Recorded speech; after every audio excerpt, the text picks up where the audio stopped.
Se estima que la vida en la Tierra surgió hace aproximadamente 3.500 millones de años, pero durante los primeros 2.900 los organismos unicelulares fueron las únicas formas de vida existentes.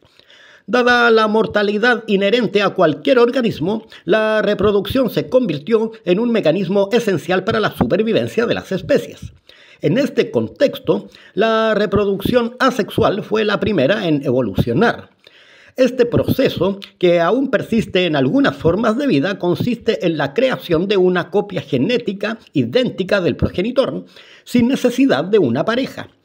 Sin embargo, esta falta de variabilidad genética representaba una desventaja significativa ante cambios ambientales adversos.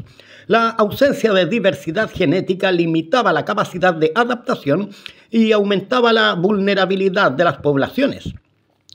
Posteriormente, con la aparición de los organismos pluricelulares, evolucionó la reproducción sexual, la cual consiste básicamente en combinar el material genético de dos progenitores diferentes, lo cual da origen a un individuo también diferente.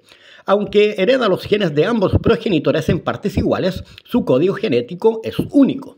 Esto es Minuto Clave.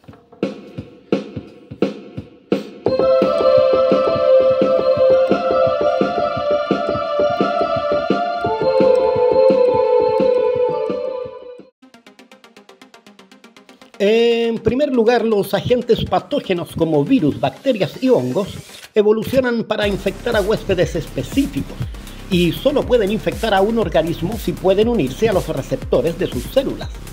Al haber variabilidad genética, es mucho más probable que algunos individuos de cierta especie no puedan ser infectados.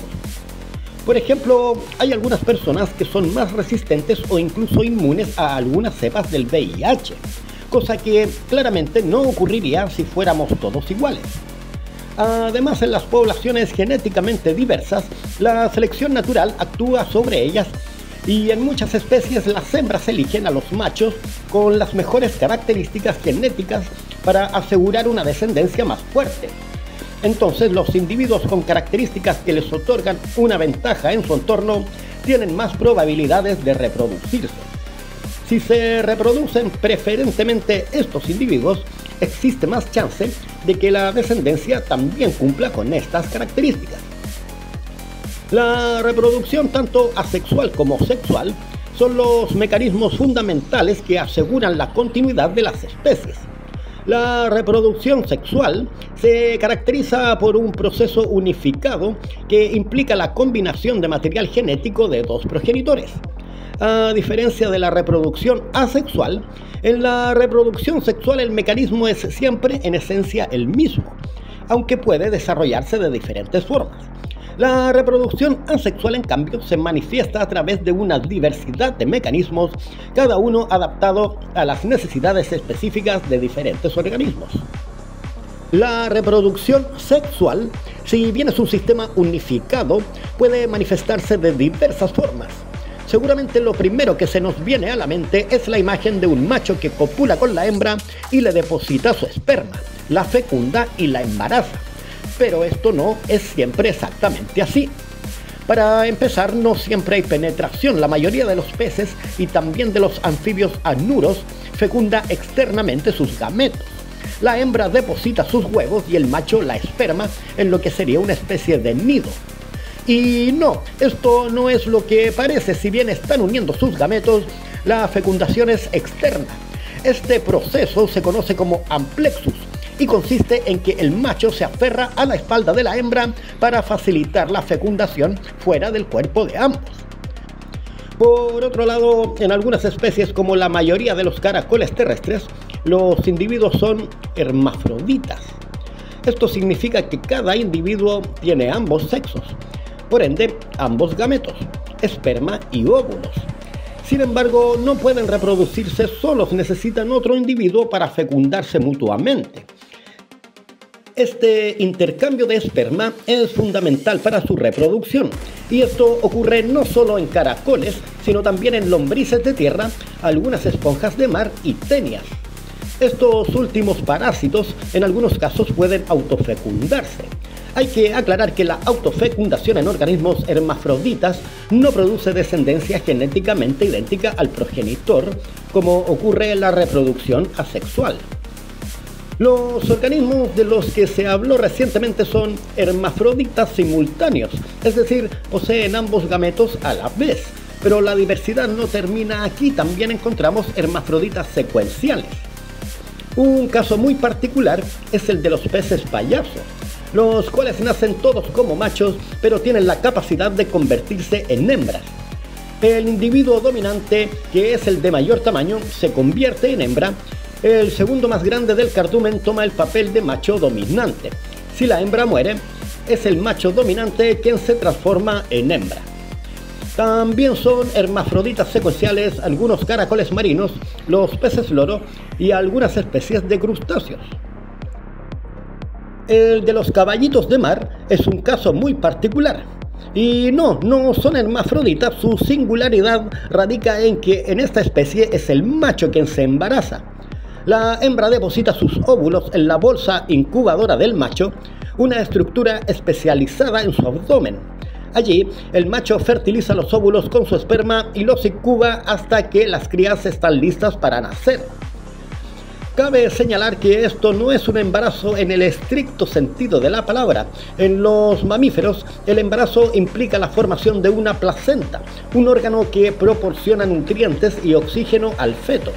En los caballitos de mar, el macho no desarrolla una placenta. Y la nutrición inicial de los huevos proviene de la hembra. El canibalismo sexual es un fenómeno que puede parecer sacado de una película de terror. Es una estrategia reproductiva que se observa en algunas especies, siendo las viudas negras y las mantis religiosas ejemplos paradigmáticos. Este comportamiento, aunque brutal, tiene una lógica evolutiva que ha intrigado a los científicos durante décadas. En el caso de las viudas negras, la hembra, significativamente más grande que el macho, a menudo devora a su pareja durante o después del apareamiento. Este acto, lejos de ser un simple acto de depredación, se interpreta como una estrategia que beneficia tanto a la hembra como a su descendencia. La polinización, aunque a veces olvidada, es un mecanismo esencial para la reproducción sexual en el mundo vegetal. Imagina el polen como el equivalente del esperma en los animales, portador de la información genética masculina, y las flores en su diversidad albergan los óvulos, las células reproductoras femeninas. Para que el polen pueda fertilizar estos óvulos, necesita ser transportado. Aquí es donde entran en juego el viento y los polinizadores, como las abejas, mariposas y colibríes.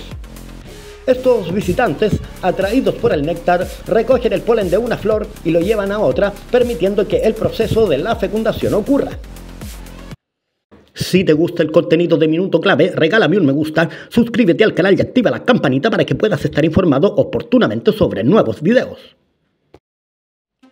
En cuanto a la reproducción asexual, la fisión binaria es uno de sus mecanismos, la cual ocurre principalmente en organismos procariotas como bacterias y arqueas. Estos organismos son unicelulares y carecen de un núcleo definido. Lo primero que ocurre es que el material genético se duplica y cada copia del ADN se desplaza hacia extremos opuestos de la célula. Posteriormente, la membrana celular se pliega hacia el centro, formando una pared que divide la célula progenitora en dos células hijas. Estas células hijas son genéticamente idénticas entre sí y también genéticamente idénticas a la célula madre. Luego crecen hasta alcanzar el tamaño original de ella. La fisión binaria es un proceso muy rápido, lo cual permite a las bacterias adaptarse muy rápido a los cambios ambientales. No confundir fisión binaria con mitosis, aunque ambos procesos resultan en la división celular. La mitosis es un proceso mucho más complejo. Ocurre en organismos eucariotas que poseen un núcleo definido y se requiere la organización del ADN en cromosomas antes de la división. Y aunque algunos eucariotas unicelulares utilizan la mitosis para la reproducción asexual, en organismos pluricelulares su función principal es el crecimiento y la reparación de tejidos.